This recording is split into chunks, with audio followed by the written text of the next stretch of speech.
Hello, and welcome to another episode of Just in Time Education, a podcast for healthcare HR from Lean Human Capital and Healthcare Source. Today's episode is all about holding hiring managers accountable.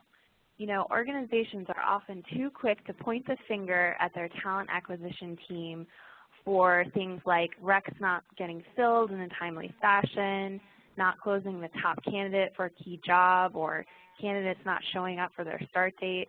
You name it, as recruiters, we often get blamed for it. But the reality is that a quality hiring process is the result of a team effort, including probably the most important partner in the process, the hiring manager.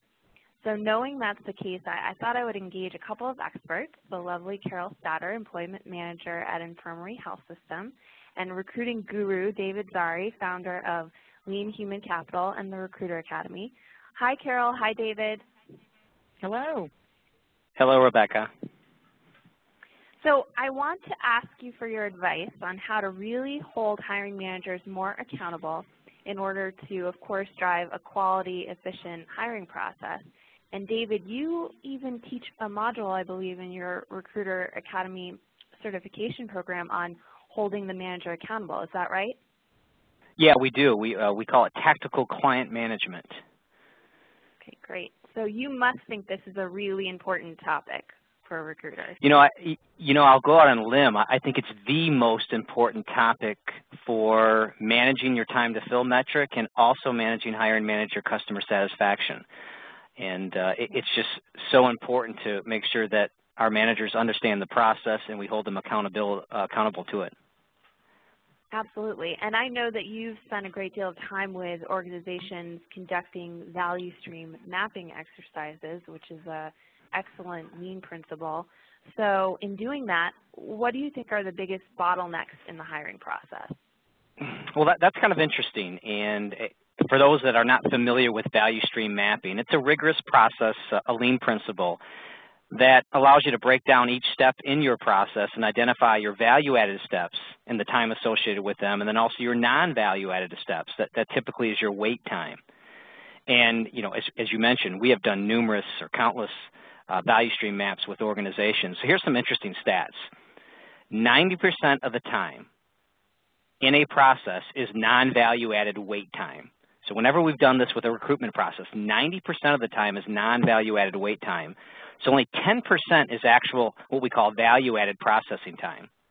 And within that 90%, on average, 70% of that time, so this wasted wait time, is waiting for feedback on managers from getting candidates routed over for consideration, feedback after interviews, waiting for them to make an offer.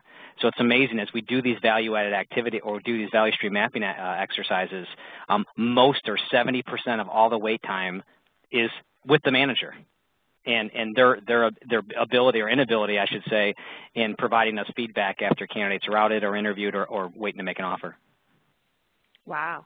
And so what are some ways recruiters can overcome those challenges? Well, first and foremost, it would be creating and implementing what we call a service level agreement for the staffing process and working with the managers to not only define the steps in the hiring process, but also look at acceptable wait times. For example, we submit candidates or route them to managers for consideration, setting an acceptable time, say 24 or 48 hours where they need to get back to us. And when you define it up front and you discuss it, then you can help manage to that. So that's one good example. I'd highly encourage if people don't have a service level agreement for their staffing process that they would create one. That's a great idea. And Carol, let me turn it over to you. How do you and your team ensure that the hiring managers are engaged in the process and that they're responsive to candidates that you send to them for consideration? Well, just as David said, we have a service level agreement in place with our hiring managers, and we ask for a 2-day turnaround. Somehow they keep getting this patient care and it gets in the way, and they may forget or get into something else. So we do try to follow up with them, usually within 3 to 5 business days through our applicant tracking system, obviously, just to touch base and say, hey, if you have the chance. You go a couple of more days, you haven't heard from them, the recruiter again tries to either call them or follow up with an email. If that doesn't work, they usually say, well, I'm going to give this candidate to another hiring manager. one of the ways if we really have a good candidate, I kind of come in as a little bit sneaky, but I say I'm just trying to help in looking at reviewing some outstanding applications and notice that there is a candidate here that you've not responded to. Generally, I guess when the manager gets involved, they kind of take notice. And so at least at that point, they'll answer and they'll say either, no, I haven't had time, or, it doesn't look like the candidate that I'm looking for. But we really walk that fine line trying to keep the relationship, intact between the recruiter and the hiring manager. Absolutely, and it sounds like in your team, you're really responsible for tracking all of these candidates and making sure that you follow up with the manager. But after they've considered them, they actually bring them in for an interview. When it comes to receiving timely feedback post-interview, how do you and your team hold the managers accountable for that? We do a similar operation, and it's just like you said earlier, the recruiters are always held accountable for that dead time, but the recruiters will put on their calendar what day someone is anticipating their interview. They will follow up with them the following morning if they have not heard from the hiring manager at that point to determine how that interview went. At least that keeps things moving along. Sometimes they'll tell us, of course, that they want to continue with other candidates, but at least we can keep that candidate on the hook and keep communicating with the candidate to let them know where we are in the process.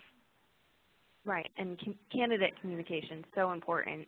Now, just to go back to the service level agreement, David, one of the things we recommend here at Healthcare Source is to use your applicant tracking system for reporting in order to establish a goal for your days to fill.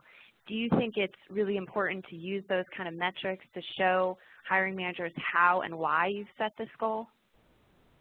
Yeah, I 100% agree with that. The old cliche, you can't manage what you don't measure. So not only can you look in your applicant tracking system and say, okay, this is how we perform historically, this is how we're performing today, maybe have a good benchmark in there as well, and then to use that to figure out where the true bottlenecks are. Now, for example, you can go into your ATAS system, right, and you can say, okay, it's 45 days time to fill, but where is it breaking down? Is it from the candidate routed to the first interview?